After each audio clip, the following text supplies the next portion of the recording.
इस लेक्चर में हम डिस्कस करेंगे कि जो आपके पास एनएमआर की पीक्स आती हैं उन पीक्स की हाइट डिफरेंट क्यों होती है और उस हाइट डिफरेंट होने के पीछे एक्चुअल में एनएमआर के कॉन्सेप्ट के अकॉर्डिंग क्या रीज़न होता है। और दूसरी चीज़ ये है कि उनकी पोजीशन किस तरह डिसाइड होती है कि एक पीक अगर इस साइड पे आ रही है तो वो किस रीज़न की वजह से, और एक मिड में जो है वो हाई आ रही है तो वो उसका रीज़न क्या है, एंड देन जो राइट साइड पे जो स्मॉल पीक आ रही है उसका रीज़न क्या है। सो अब यहाँ पे देखिएगा कि आपके पास एक मॉलिक्यूल है जो हमने सिंपल सा लिया है CH3CH2 आयोडीन। यहाँ पे कुछ वैल्यूज़ लिखी हुई हैं 1.83 3.20। ये जो वैल्यूज़ हैं ये केमिकल शिफ्ट की वैल्यूज़ हैं। अगर आपको केमिकल शिफ्ट के बारे में जानना है और आपको नहीं जानते इस चीज़ के बारे में तो फर्स्ट ऑफ ऑल इसकी नॉलेज ले लीजिएगा, इसकी वीडियोस आपको मिल जाएंगी। सो 1.83 इस CH3 की वैल्यू है। CH3 क्या है? एक मिथाइल है। CH2 क्या है? ये भी एक मिथाइल ग्रुप है, बट यहाँ पे 2 प्रोटॉन्स हैं, यहाँ पे 3 प्रोटॉन्स हैं। सो जहाँ आपके पास प्रोटॉन्स की जो है वो क्वांटिटी ज़्यादा होती है वो sp3 हाइब्रिडाइजेशन हुई हुई है यहाँ पे, और ये जो कंडीशन है ये sp2 हाइब्रिडाइजेशन की है। सो सॉरी, जो कंडीशन है वो तो सेम है, लेकिन जिसके साथ प्रोटॉन्स ज़्यादा हैं तो उनके प्रोटॉन्स की तादाद ज़्यादा होने की वजह से उसका इफ़ेक्ट कुछ डिफरेंट है, जिसकी केमिकल शिफ्ट की वैल्यू ज़्यादा डिफरेंट आ रही है, और जिसके पास प्रोटॉन 2 हैं उसकी वैल्यू डिफरेंट है। अगर हम यहाँ पे इसको कुछ इस तरीके से ओपन करके इस मॉलिक्यूल को बनाएं तो ये हम यहाँ पे बना सकते हैं। कार्बन है, उस कार्बन के साथ एक सेकंड कार्बन है, उसके साथ आयोडीन है। जो आपके पास आयोडीन के साथ लगा हुआ है उसको आप 1 कह देते हैं और इसको हम 2 कह देते हैं। यहाँ पे मैंने ये जो बॉल्स बनाई हैं ये प्रोटॉन्स बनाए हुए हैं। ये प्रोटॉन्स बॉल की फॉर्म में आपको नज़र आ रहे हैं। नॉर्थ एंड साउथ आपको नज़र आ रहा है, जो आपके पास स्लाइटली डीशील्डेड है, ठीक है। ये वाला जो है वो स्लाइटली डीशील्डेड है और ये वाला मोर शील्डेड है। ये स्लाइटली डीशील्डेड क्यों है और ये मोर शील्डेड क्यों है? ये शील्डिंग प्रॉपर्टी जो है वो अगर आप जानना चाहते हैं तो इसके बारे में कुछ ये है कि ये कुछ कार्बन है, ये वाला कार्बन ये इलेक्ट्रॉन से बाउंड हुआ हुआ है एक तरह से। ये बहुत ज़्यादा इलेक्ट्रॉन से बाउंड हुआ हुआ है। क्यों बाउंड हुआ हुआ है? कि उसके साथ 3 हाइड्रोजन्स लगे हुए हैं, ठीक है। सो इसके 3 हाइड्रोजन्स जो होंगे वहाँ से इलेक्ट्रॉन्स शेयर हो रहे हैं जो इसके राउंड अबाउट हैं। इसी तरीके से कार्बन के अपने जो है 4 हाइड्रोजन्स हैं, तो इसके राउंड अबाउट काफ़ी सारे जो है वो हाइड्रोजन्स हैं, तो इट्स मीन डैट के इसके राउंड अबाउट इलेक्ट्रॉन्स भी हैं। सो ये इलेक्ट्रॉन से एक तरह से बाउंड है तो ये मोर शील्डेड है। यहाँ पे ये वाला कार्बन भी इसी तरीके से बाउंडेड है 2 हाइड्रोजन के अकॉर्डिंग, अपने जो इसके हाइब्रिडाइजेशन के अकॉर्डिंग इसके इर्द गिर्द जो है वो जो इसके न्यूक्लियस जो होगा कार्बन का और इसका जो हाइड्रोजन है इस हाइड्रोजन के राउंड अबाउट कुछ इलेक्ट्रॉन्स मौजूद हैं। अब हम बात कर रहे हैं सिर्फ इनकी प्रोटॉन्स की, कि प्रोटॉन्स के राउंड अबाउट कितने इलेक्ट्रॉन्स हैं। तो कुछ इलेक्ट्रॉन्स इस कार्बन के, कुछ इस हाइड्रोजन के, कुछ इस हाइड्रोजन के, इसके न्यूक्लियस के ऊपर सराउंडेड होंगे। इसी तरीके से यहाँ पे भी जो है वो न्यूक्लियस जो है वो सराउंडेड होगा डिफरेंट टाइप्स ऑफ इलेक्ट्रॉन से, जो आपके पास कार्बन के भी हो सकते हैं, हाइड्रोजन के अपने हो सकते हैं, नाइबरहुड हाइड्रोजन्स के हो सकते हैं। सो एनीवेज, तो शील्डिंग क्या चीज़ होती है? ये लेस शील्डेड है, ये मोर शील्डेड है। अब यहाँ पे एक तो बात ये हो गई कि यहाँ पे 2 हाइड्रोजन्स हैं, ठीक है। एक हाइड्रोजन कम है इस कार्बन के साथ तो उसका एक इलेक्ट्रॉन आप दूर कर दें। दूसरी जो सबसे इम्पोर्टेंट बात है वो ये है आयोडीन। ये आयोडीन एक इलेक्ट्रोनेगेटिव ग्रुप है।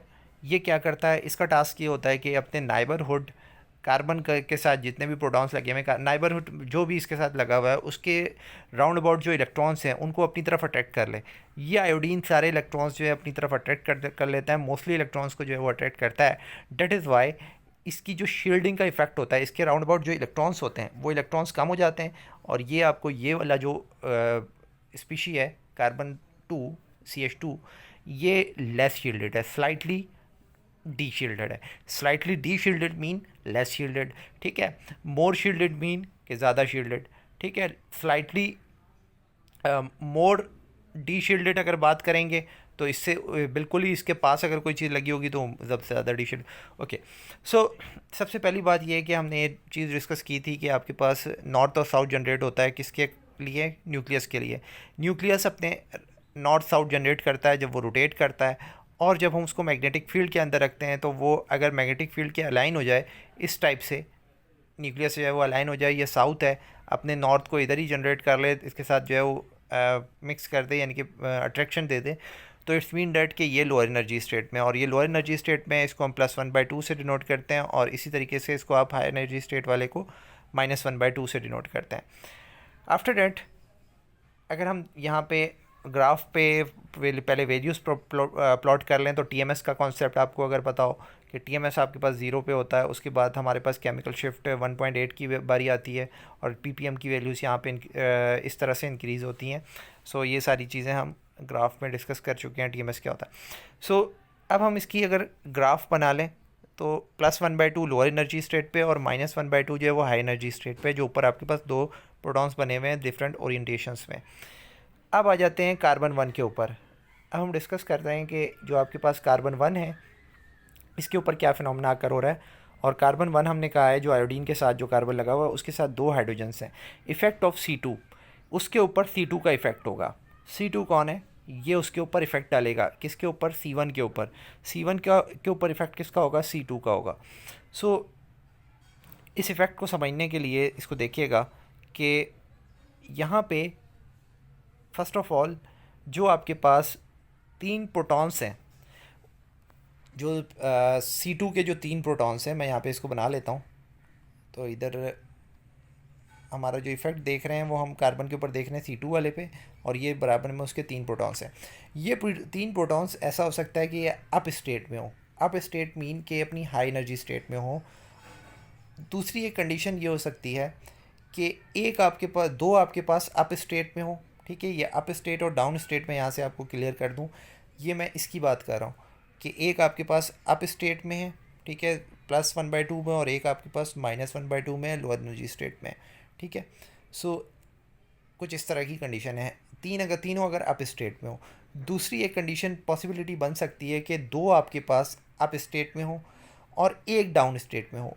इस कंडीशन में 3 पॉसिबिलिटीज़ बनेंगी कि एक बार आपके पास राइट वर्ड कॉर्नर वाला डाउन में हो, फिर आपके पास मिड वाला डाउन में हो, फिर एक आपके पास लेफ़्ट वाला डाउन में हो। इसी तरीके से एक कंडीशन और बन सकती है कि ऐसा हो कि 2 डाउन फील्ड में हो, ठीक है, एक आपके पास अप फील्ड में हो, और एक फिर मिड वाला अप फील्ड में चला जाए, और फिर जो है लेफ्ट वर्ड वाला जो है मिड अप फील्ड में चला जाए।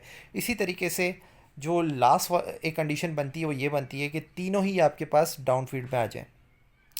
तो यहाँ पे आपने देखा कि 4 ओरिएंटेशंस बन गई, 4 सेट्स बन गए इसके, कि आपको कुछ इस तरह की एनर्जीज जो है वो शेयर होती हुई नज़र आ रही हैं।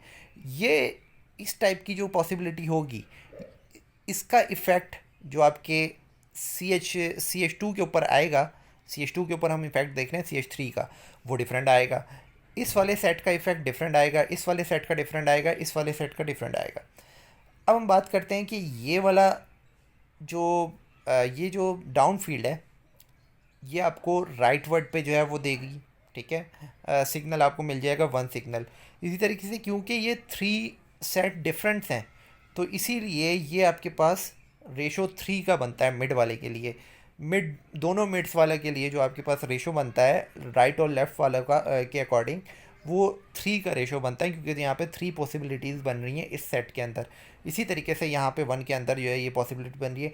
एक चीज़ मैं यहाँ पे डिस्कस नहीं कर रहा कि ये जो डाउन फील्ड वाली है ये आपके पास राइट वर्ड में क्यों आई, ये जो आपके पास लेफ़्ट सारे अप फील्ड वाली जो पॉसिबिलिटीज़ है ये लेफ़्ट में क्यों आई, और ये वाली जो पॉसिबिलिटी है ये लेफ़्ट में क्यों आई, और ये वाली पॉसिबिलिटी राइट में क्यों आई। इसके पीछे भी एक लॉजिक है जिसके लिए थोड़ा टाइम और चाहिए। सो आई होप आपको ये चीज़ समझ आई होगी। ये क्वेश्चन मैं आपके लिए छोड़ रहा हूँ, अगर आप इसको समझना चाहते हैं तो मुझे बताइएगा कमेंट्स में, तो मैं इसके ऊपर भी डिस्कशन कर लूँगा। थैंक्स।